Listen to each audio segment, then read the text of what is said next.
Hi guys, I wasn't going to go live today, but I'm going to try a new segment for my non-Saturday live streams, and I found out something that was interesting.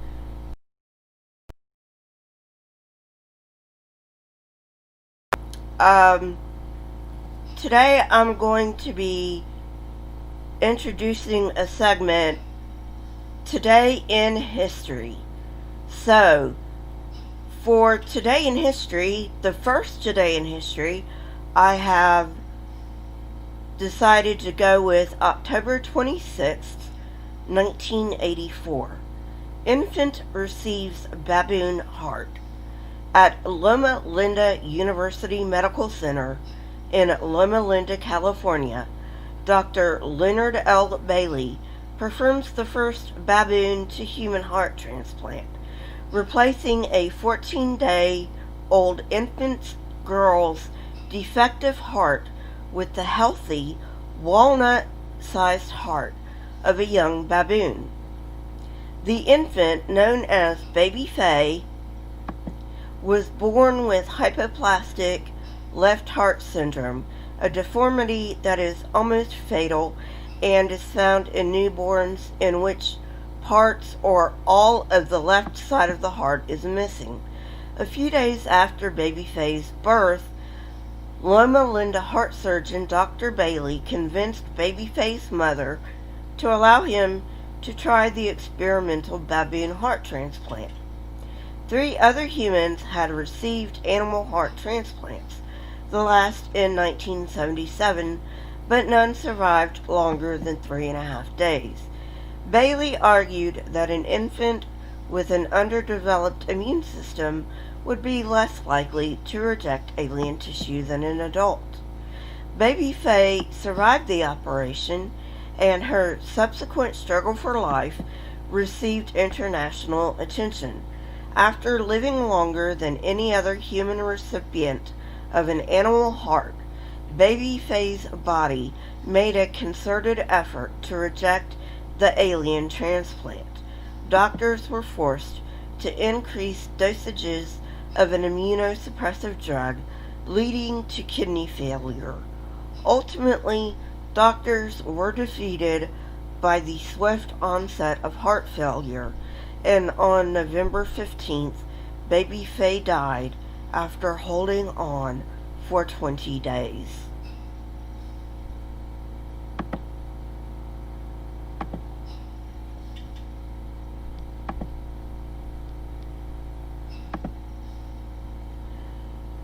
Kind of a sad thing that Baby Faye died, but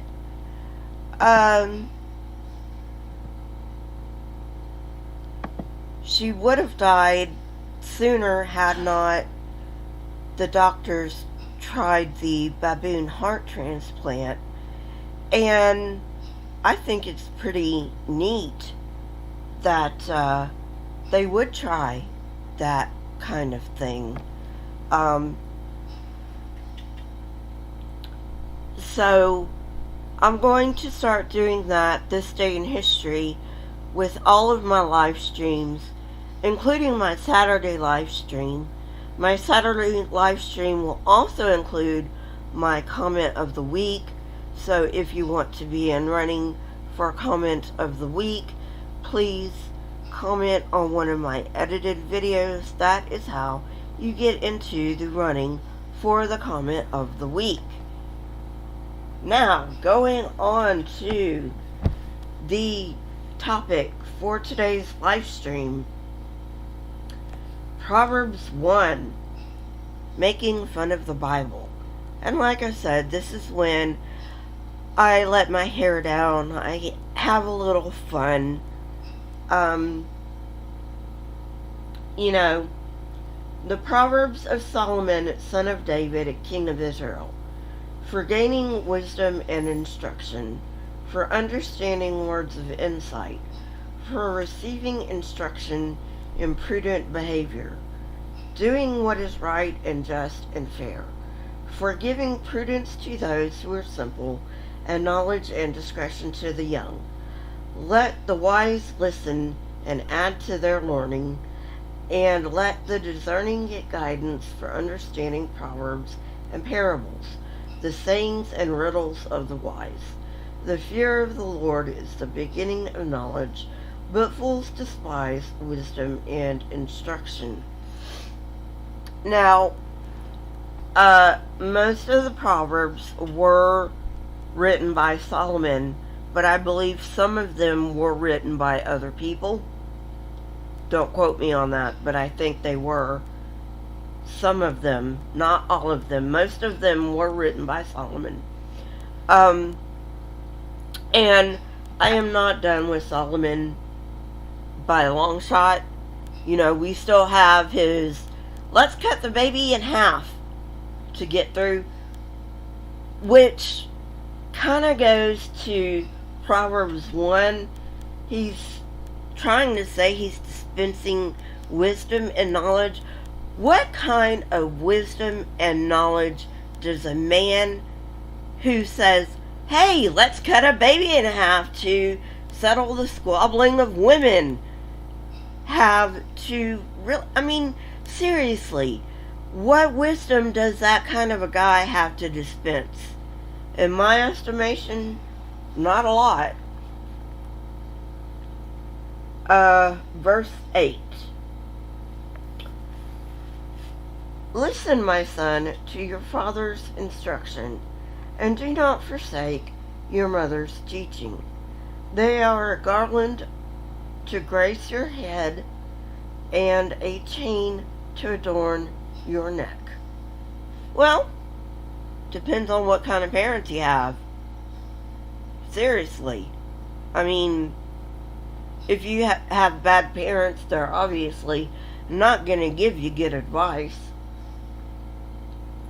My son, if sinful men entice you, do not give in to them. I got a question for you.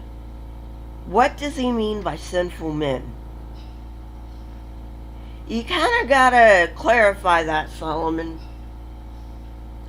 If they say, come along with us, let's lie in wait for innocent blood. Let's ambush some harmless soul. Let's swallow them alive like the grave, and whole like those who go down to the pit. We will get all sorts of valuable things and fill our houses with plunder. Cast lots with us. We will share our loot. Okay, that's kind of a shitty thing to do, killing people for no apparent reason. Yeah, I get that. It's a shitty thing to do, and you shouldn't do it.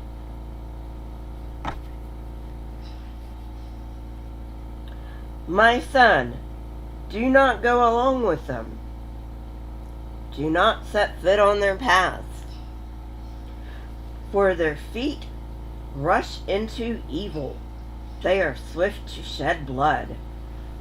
How useless to spread a net where every bird can see it.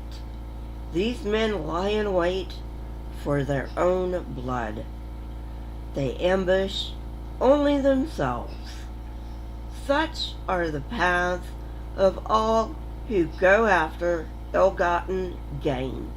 It takes away the life of those who get it. Okay, I can agree with that. Every once in a while the Bible does have good advice. Don't kill people for their things, basically is what he's saying. I can get down with that. That's some very good advice. Why exactly do you need to say this to your son, by the way? Is your son that dense? Out in the open, wisdom calls aloud. She raises her voice in the public square. On top of the wall, she cries out. At the city gates, she makes her speech. How long will you who are simple love your simple ways? How long will mockers delight in mockery, and fools hate knowledge. Well, it depends. Are you going to give us some more shit like cutting a baby in half? Repent at my rebuke. No thanks. I don't think I want rebuked by someone who suggests cutting a baby in half to, settle a dispute between two women. Then I will pour out my thoughts to you. I will make known to you my teachings. Like I said, I don't want to know your teachings if your solution to a spat between women is cutting a baby in half.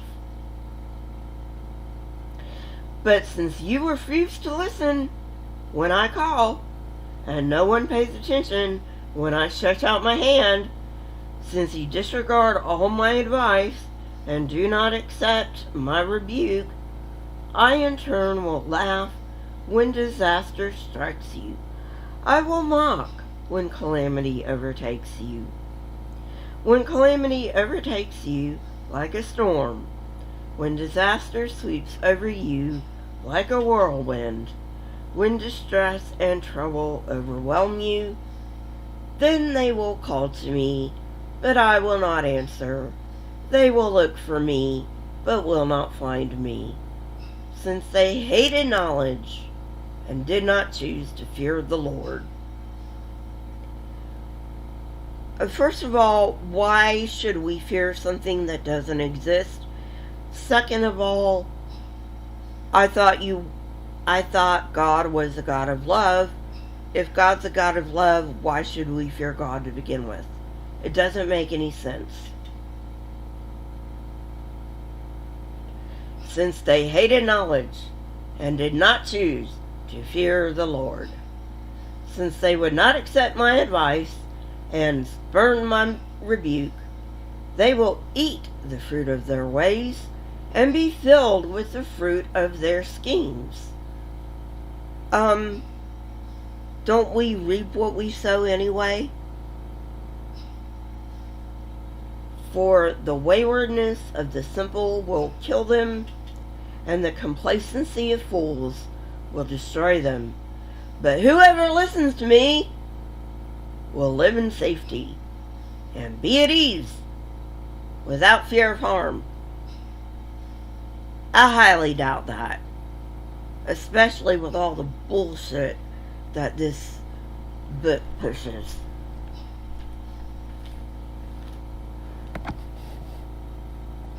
So that is what I've got for today. Yeah, so that was fun. Just a bunch of bullshit in Proverbs 1. I didn't want to go through Proverbs 2 because I think maybe it deserves its own live stream, but hey, bullshit is bullshit and you gotta call it out, right? Right. Call out bullshit, people, and use your voice. Hit that like button, press the subscribe button, ring the bell if you want to know when I come out with new videos, and see you guys later. Bye!